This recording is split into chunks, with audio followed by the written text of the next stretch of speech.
Aloha and good morning. Good morning. We have a student game here. It's not one of the better performances, I'm afraid. 1,000 rating points, not even a great opening on this occasion. So, yeah, what can we say? What can we say? We'll have a look at it and learn what we can.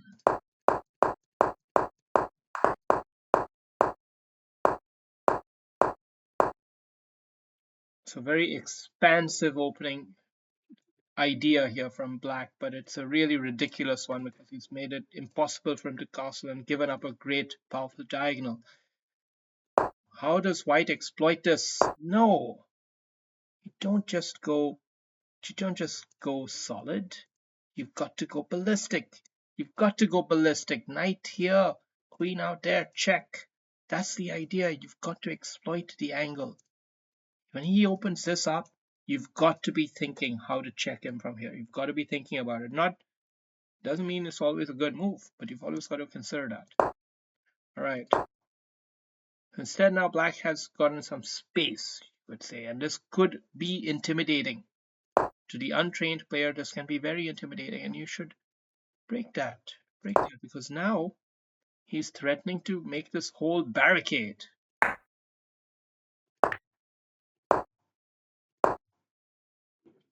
He still can't play this move, but yeah, I mean, it wouldn't be obvious to anyone watching the game that Black is way worse. He is way worse because of his awkward king, these doubled pawns, but Black for himself might feel quite comfortable in this position. That's the difference.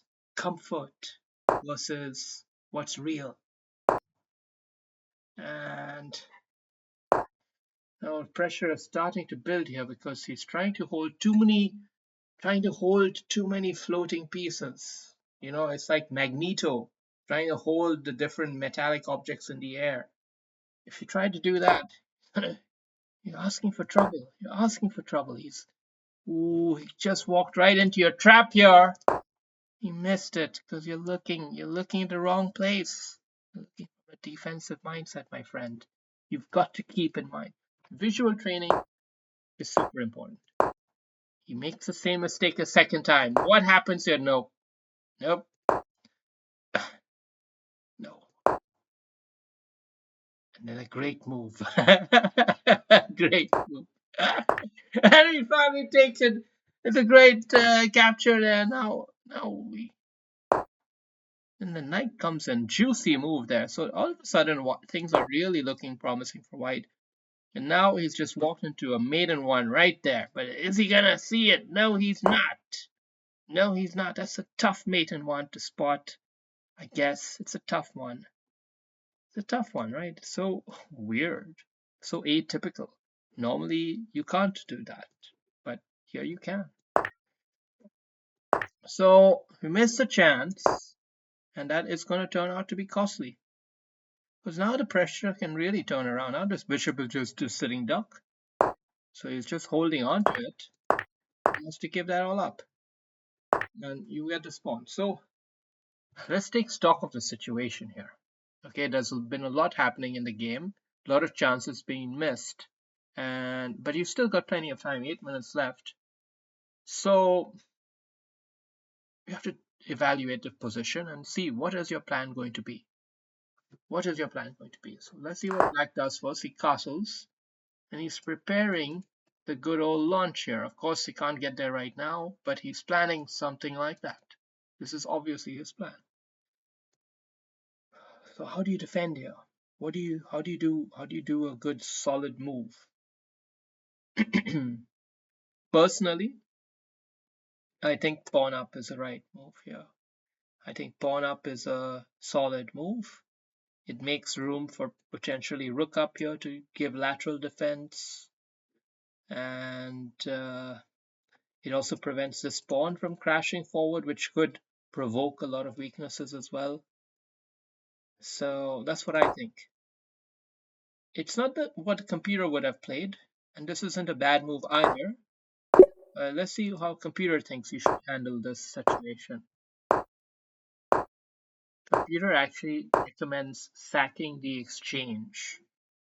Computer recommends sacking the exchange and holding as an edge only this passed pawn as the edge in your game. Very fascinating, because here we were talking about what my plan would have been, which would be to not sack the exchange. You have a rook versus bishop. You want to keep that edge. That was my thinking. But computer's thinking is that this bishop is so strong, it makes more sense to just drop the rook in there. Wonderful. Anyway, how does it all play out? With a huge blunder here, because of this plan. He had to have seen the plan. He didn't see the plan coming here. This is a move of someone who doesn't see what's happening. You didn't see what's happening here. And now you're in big trouble. Big trouble, B. Oh, it's over. Let's not even analyze this. And what? And he gave you a queen and you didn't take it now? Okay, I guess. Yeah.